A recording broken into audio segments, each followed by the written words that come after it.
तो बच्चों आज की क्लास में हम लोग करेंगे अपना प्रैक्टिस सेट नंबर 20 का पार्ट नंबर सेकंड। इस पार्ट नंबर सेकंड में आज हम लोग क्वेश्चन करेंगे क्वेश्चन नंबर 51 से लेकर और क्वेश्चन नंबर 60 तक। देख लीजिए आज की क्लास में ये सारे के सारे इंपॉर्टेंट क्वेश्चन हम लोग करेंगे। इससे पहले मैंने 19 प्रैक्टिस सेट कंप्लीट कर दिया जिसका लिंक मैंने डिस्क्रिप्शन में दिया और साथ ही साथ उनकी एक प्लेलिस्ट भी बना दी है। बच्चों आपको पता है ना, मैथमेटिक्स जो अंगणित परीक्षण होता है वही सबसे ज़्यादा इंपॉर्टेंट होता है आपके नवोदय पेपर में। जो बच्चा इसको कंप्लीट पूरा कर लेता है उसका सिलेक्शन 100% होगा। तो चलिए बिना टाइम गवाए शुरू करते हैं अपनी क्वेश्चन। संख्या 30,746 में किस अंक का स्थानीय मान सबसे अधिक होगा? तो ध्यान रखना बच्चों, जो भी अंक हमारा लेफ्ट साइड में होगा, किसी भी संख्या में जो भी अंक हमारा लेफ्ट साइड में बाईं तरफ होगा, दाईं तरफ, यही हमारा सबसे ज़्यादा अधिक स्थानीय मान वाला अंक होता है। तो ऑप्शन नंबर आपका 1 राइट आंसर होगा। अगर आपसे पूछा सबसे कम मान किसका होगा, तो सबसे जो राइट में होगा उसका सबसे कम होता है, इसका सबसे कम होता है, और जो इधर होता है इसका सबसे ज़्यादा है। ठीक है बच्चों, प्रश्न संख्या 52 देखिए। 380 लीटर का 5/19वां भाग मिलीलीटर में कितना होगा, हमें ये बताना। देखो 380 लीटर का जो होता है ये गुणा का निशान होता है। तो 380 गुणा 5/19, इसका 5/19वां भाग हम लोग पहले निकाल लेंगे। चलिए निकाल लेते हैं। 19 ही कम 19, 19 दूनी 38 और 0 कितना हुआ आपका 20 गुणा 5, 20 पंजे 100 लीटर हुआ। 380 लीटर का 5/19वां भाग हुआ 100 लीटर। लेकिन आपसे कहा है मिलीलीटर में बताओ, हमारा तो अभी लीटर में आया है और हमें पता है बच्चों 1 लीटर में होते हैं आपके 1000 मिलीलीटर, 1000 मिलीलीटर। तो बच्चों 100 लीटर में हम लोग क्या करेंगे, 1000 से गुणा कर देंगे। 1000 गुणा 100 आपका ये मिलीलीटर में बदल जाएगा।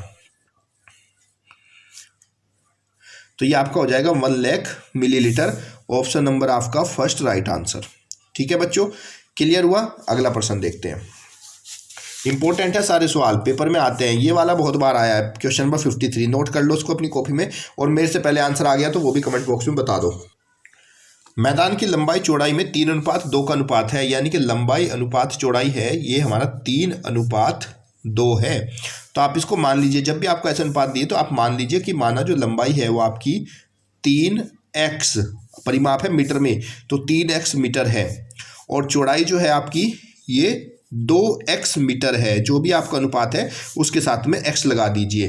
परिमाप भी हमें दिया है, पेरीमीटर दिया हुआ है 80 मीटर। तो हमसे पूछ रहा है चौड़ाई क्या होगी, तो x का मान ज्ञात करना पड़ेगा। और परिमाप का सूत्र, परिमाप क्या होता है, पेरीमीटर होता है 2 गुणा में लंबाई प्लस चौड़ाई बराबर होता है हमारा परिमाप। तो 2 लंबाई का मान रखो भाई, लंबाई कितनी है 3x प्लस में चौड़ाई कितनी है बच्चों 2x, और बराबर में परिमाप है आपका 80। इसको हल करेंगे तो 3x और 2x, 3 2 कितना हो गया बच्चों आपका 5x, और गुणा में 2 बराबर कितना 80। तो ये हमें देगा 2 पंजे 10, 10x बराबर हमारा मिला 80, और x बराबर हो जाएगा 80 डिवाइड बाय 10, 10 अठे 80, 10 अठे 80 हो गया। तो x का मान कितना हो गया बच्चों हमारा 8 हो गया। x का मान कितना हो गया हमारा 8। हमसे क्या पूछा है प्रश्न में, इसकी चौड़ाई ज्ञात करो। तो चौड़ाई कितनी थी हमारी 2x थी, तब यहाँ पे चौड़ाई बराबर 2 गुणा x का मान कितना है 8, तो 8 दूनी कितना 16 मीटर। ऑप्शन नंबर आपका 2 राइट आंसर। इस तरीके से बहुत सारे प्रश्न बन सकते हैं। वो आपसे चौड़ाई भी पूछ लेगा, हो सकता है आपको लंबाई पूछे तो 8 की 3 से गुणा करे, हो सकता है पेपर में आपसे पूछ लेता कि इसका एरिया बताओ, तो लंबाई गुणा चौड़ाई करते, लंबाई चौड़ाई ऐसे ही निकालते और फिर इसकी सोल्व करके आंसर लाते। तो इस तरीके से प्रश्न वो पेपर में दे सकता है। प्रश्न संख्या 54 देख लीजिए। एक आयताकार डिब्बा है जो 90 सेंटीमीटर लंबा, लंबाई दे रखी है आपको 90 सेंटीमीटर, और 50 सेंटीमीटर चौड़ा, चौड़ाई है हमारी 50 सेंटीमीटर, और ऊंचाई है 1 मीटर। पूछ रहा है इसका आयतन क्या होगा। तो बच्चों आयतन तो हमें पता ही है, आयतन बराबर क्या होता है, वॉल्यूम बराबर होता है आपका लंबाई गुणा चौड़ाई गुणा ऊंचाई, लंबाई गुणा चौड़ाई गुणा ऊंचाई। लेकिन शर्त यह है, शर्त तो यह है कि सबकी यूनिट समान होनी चाहिए। ये सेंटीमीटर में है, ये सेंटीमीटर में है, लेकिन ये आपका क्या है मीटर में। बस यही क्वेश्चन को गलत करने के लिए उन्होंने ऐसा दिया कि बच्चे 90 50 1 की गुणा कर दो, आंसर ले आए, गलत हो जाएगा। 1 मीटर में होता है 100 सेंटीमीटर। तो बच्चों इसको भी हम क्या करेंगे, पहले सेंटीमीटर में बदल लेंगे। ठीक है बच्चों, अब चलिए लंबाई गुणा चौड़ाई गुणा ऊंचाई करते हैं। लंबाई कितनी हो गई 90 सेंटीमीटर, 90 गुणा 50 और गुणा 100। जब हमने इनकी गुणा करी 2 पंजे 45, 45 और कितने जीरो 1 2 3 4 जीरो लगे, और यह क्या है आपका घन सेंटीमीटर। अब हमने देखा ऑप्शन में ऑप्शन में देखा 45,000 घन सेंटीमीटर तो कहीं भी नहीं है, बच्चे डर गए यार, लग रहा गलत हो गया, लेकिन गलत नहीं हुआ बच्चों, ये घन सेंटीमीटर है। आपके ऑप्शन तो घन मीटर में है, तो घन मीटर में ले आइए भाई। कैसे लाएंगे घन मीटर में? जब घन सेंटीमीटर को मीटर में बदलना हो तो 100 गुणा 100 और गुणा 100 से भाग करते हैं, क्योंकि बच्चों 1 सेंटीमीटर में होता है 1/100 सेंटीमीटर। ये घन का मतलब 3 बार है।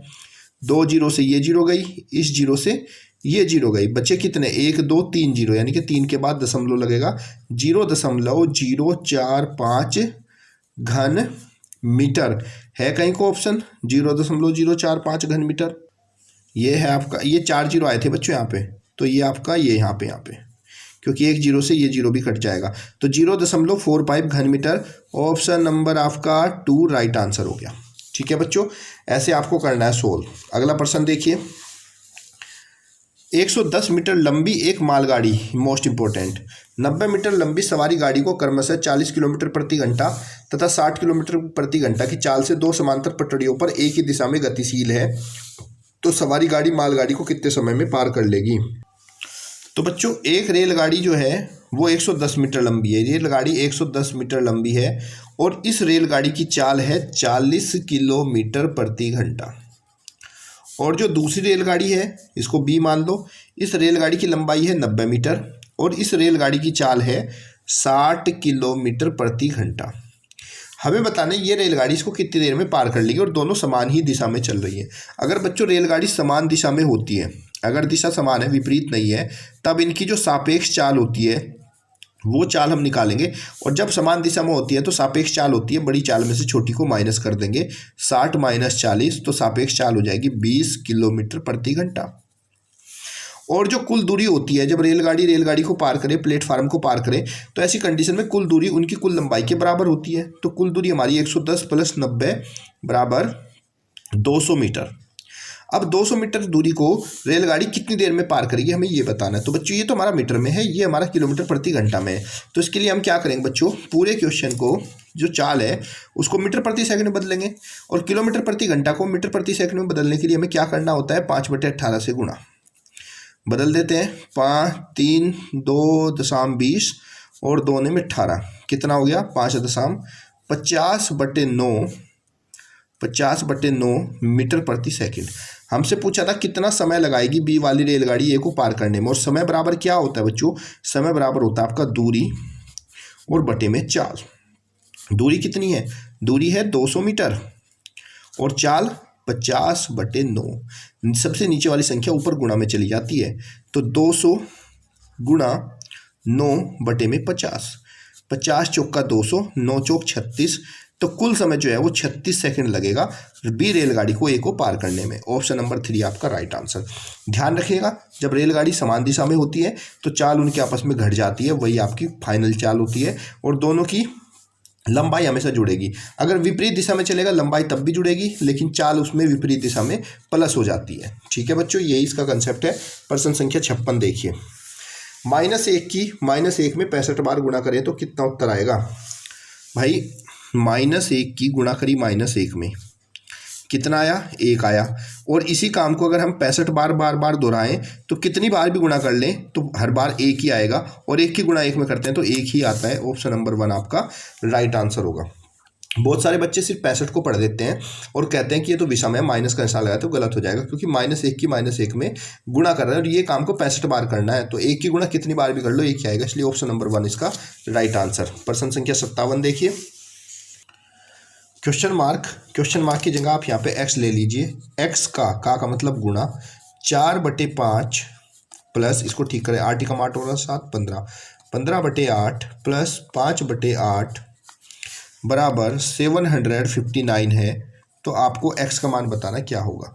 तो x गुणा, इसको हल कर लेंगे बच्चों, 4/5, इन दोनों का एलसीएम समान है तो 15 5 कितना होगा 20, सो ये आपका 20/8 बराबर 759 हो जाएगा।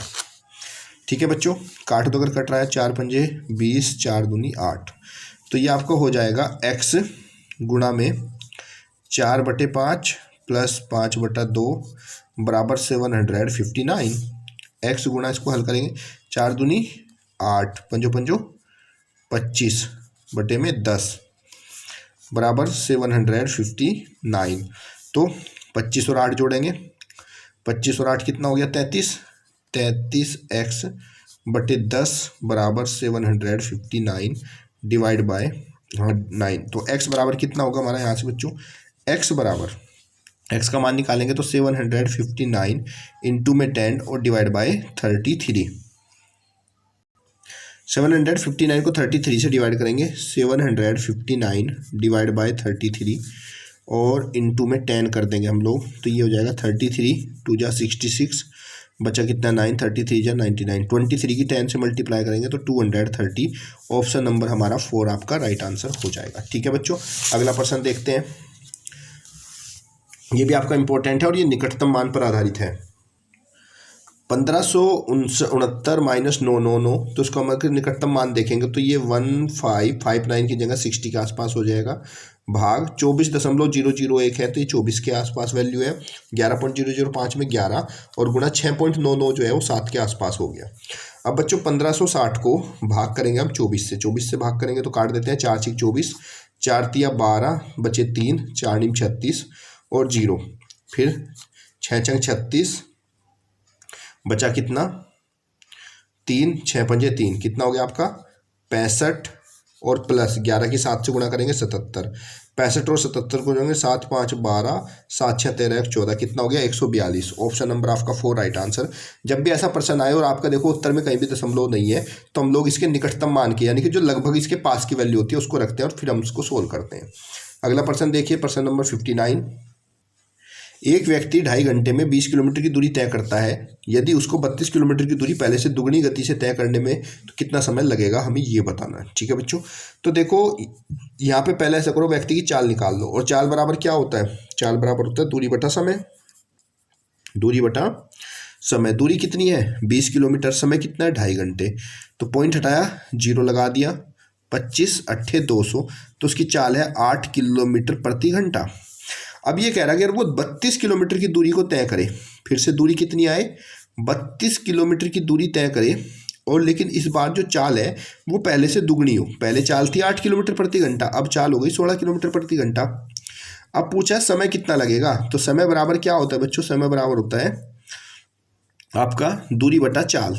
तो दूरी कितनी है, दूरी है 32 किलोमीटर और समय कितना चाल कितनी है 16, तो 16 से 32 काटेंगे, 16 दूनी 32, तो कितना आ गया आंसर 2 घंटे। ऑप्शन नंबर 1 आपका राइट आंसर। पहले हमने क्या किया, दिए गए दूरी और समय से हमने इसकी चाल निकाल ली, फिर उसने कहा था पहले से दुगनी चाल पे, तो दुगनी चाल मतलब 16 किलोमीटर प्रति घंटा हो गया, और दूसरी दूरी जो है 32 किलोमीटर को तय करेगा, उसी के अनुसार हमने सूत्र लगाया, 2 घंटे हमारा आंसर आ जाएगा। 1 सेकंड 1 घंटे का कौन सा दशमलव भाग होगा, हमें ये बताना है। तो बच्चों चलिए ये क्वेश्चन मैं आप लोगों के लिए छोड़ देता हूँ। 1 सेकंड 1 घंटे का कौन सा, यानी कि 1:1 घंटा हमें बताना है। 1 सेकंड अनुपात 1 घंटा, तो 1 सेकंड 1 घंटे में कितनी सेकंड होती है, 1 घंटे में होती है 60 मिनट और 60 मिनट में होती है 60 सेकंड, तो 1/3600। अब बच्चों आपको 1 को 3600 से भाग करके जो भी आंसर आएगा वो आपको मुझे कमेंट बॉक्स में बताना है किसका आंसर इसमें राइट आया, और मैं भी देखना चाहता हूँ कितने बच्चे सीरियस होकर तैयारी कर रहे हैं जो वीडियो को यहाँ तक देख पाते हैं। चलिए, और उम्मीद करता हूँ बच्चों आपको ये जो क्वेश्चन नंबर प्रैक्टिस 20 सेकंड वाला पार्ट समझ में आ गया होगा, और प्ले लिस्ट में जाके देख लेना, सारे प्रैक्टिस सेट मिलेंगे।